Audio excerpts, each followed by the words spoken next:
John sat down in class. He found biology to be unfathomably boring and spent his days daydreaming in class. He liked to dream. Dreaming was fun. What the hell was he going to do with biology anyways? He was going to work for his dad's real estate company. He didn't need to know bio for that. What would a biologist do anyways? Come up with a better 5 monkeys experiment?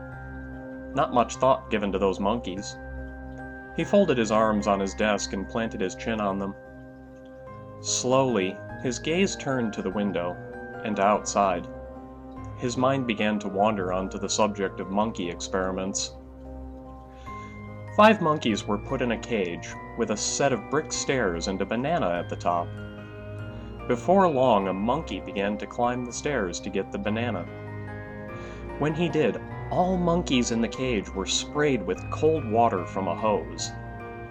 The monkeys took their time recovering from this, but before long another monkey went to climb the stairs for the banana. Again, the white-clad men sprayed them with water from the hose. By the end of the day, whenever a monkey would go to the stairs, he was physically prevented from climbing up them by the other monkeys. The men in white then removed one of the monkeys from the cage and put a new one in. When it went to climb the stairs to get the banana, the 4 original monkeys attacked it furiously. The monkey was shocked by the attack and made no further attempts to get the banana. After another day, the men in white took another of the original 4 monkeys out and replaced him with a new one. Again, he made for the banana, and he was again attacked by the original 3 monkeys, with the 4th one joining in. Over the course of the next few days, the men in white cycled through the monkeys, with the same result, till finally a 5th monkey was swapped in and attacked. None of the attacking monkeys had ever been sprayed by the water. And so for days, the monkeys remained in the cage. They stayed away from the stairs, having learned to fear them. It had also been many days since the white-clad men had come for them. Their water had run dry and they were out of food. They were desperate, but none dared go near the banana or the stairs. It so happened that one of the white-clad men eventually came in. He made strange noises and emitted strange fluid from his mouth. His grunts and shrieks were oddities that sounded more like containment and breach and pandemic. He crawled to the cage and opened it. He made the strange howl of free as he clawed his way to an adjacent hall and expired. The monkeys were free. They stormed through the rooms of the building, tipping over the cages of the animals, freeing monkeys and rabbits and all creatures of the like. They threw open the doors, raiding bags of feed and water. As they rampaged through, they came upon a strange room with shiny metal surfaces. One of their fellow monkeys, one who had been on the stairs, lay on it, strapped down and dead.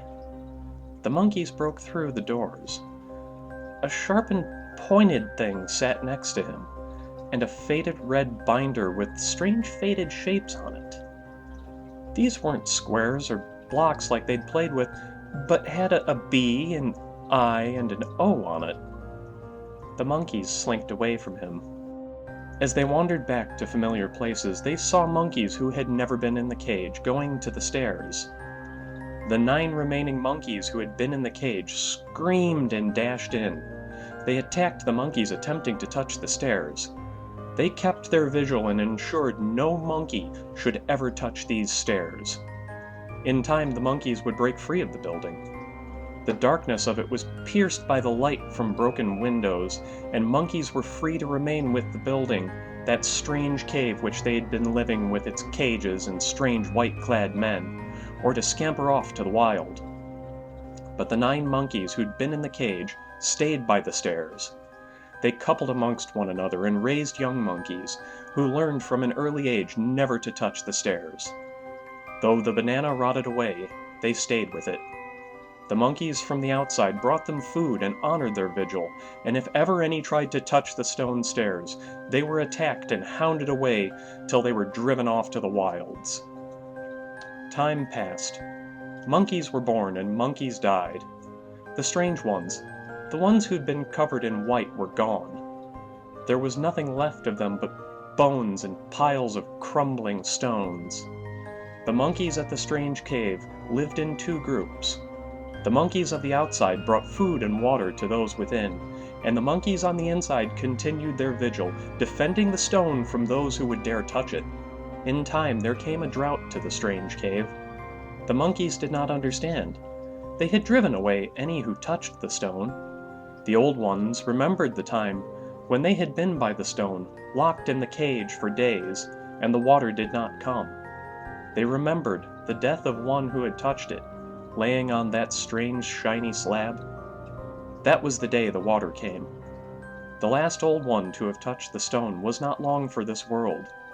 The protectors of the stone knew that the rains would only come when his life was forfeit.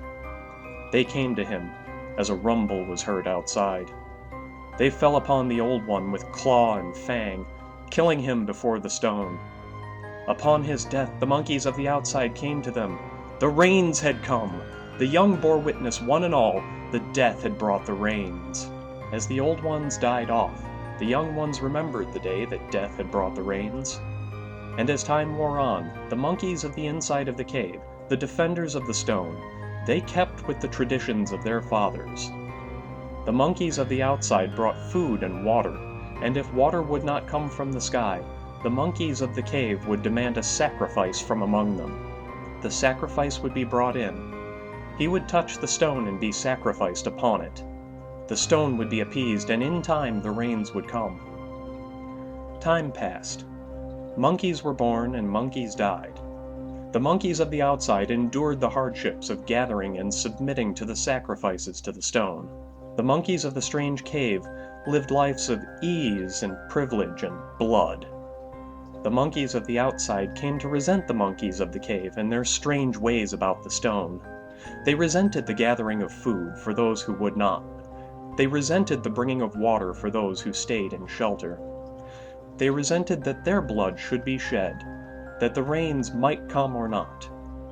It so happened one day that the monkeys of the outside turned on the monkeys of the cave. They brought not offerings of food and water, but the gifts of claw and tooth and the shedding of the blood they so craved. And like all their number who had been chosen to sacrifice before, all touched the stone, and from then on every monkey should work to gather food, get his water, and none should know a life of privilege. The young bore witness, one and all, proper monkeys touched the stone. Time wore on. The old ones died off. The strange cave was slowly falling apart. It leaked badly in the rain. The monkeys kept the tradition of touching the stone every day, and any monkey who would not touch the stone was driven into the wilds, never to return. It so happened that a monkey was born who was larger and stronger than the rest. As he grew up, he learned how to bully and badger others. He awoke one day hungry and too lazy to gather his food.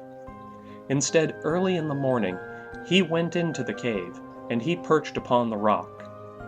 When the monkeys awoke and entered the cave to touch the stone for the day, the big monkey would attack any who attempted to touch.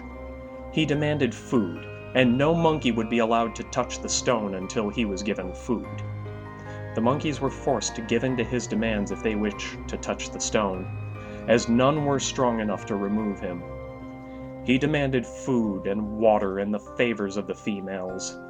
The big monkey controlled who could touch the stone, and so he got what he wanted. Time passed. Monkeys were born and monkeys died. The monkeys served the big one on the stone, for none were strong enough to oppose him. But the passage of time robs all eventually, and in time the large bully on the stone grew weaker and older. The younger, stronger monkeys began to sense his weakness. Having endured his tyranny for so long, at long last the strongest of them rose up against him. A great struggle was had upon the stone, but in time youth replaced the old. The old bully was killed, and the young now stood upon the stone. He assumed the role vacant by the old bully, but pursued it with more equity. He became a king rather than a tyrant. The young bore witness one and all. The monkey who controls the stone becomes king. As the seasons passed, the monkeys had their kings come and go. A young king would overthrow the old. He would rule. He would grow older, and he would be killed by the next king. The lives of the monkeys would be governed by their kings and from their seat of power. Monkeys would bring food. Monkeys would bring water.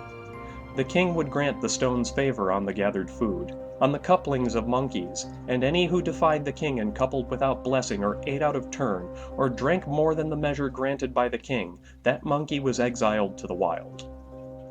It so happened that a great young monkey was born. Younger than all others, he overthrew the king. He ruled judiciously and for many, many years. He lived far longer than any king before. As he grew older and weaker, no young monkey so hated him that he overthrew him. He lived, and in time he died of old age. The young monkeys had always looked on him with reverence, but none had ever seen the days when a different king sat upon the stone.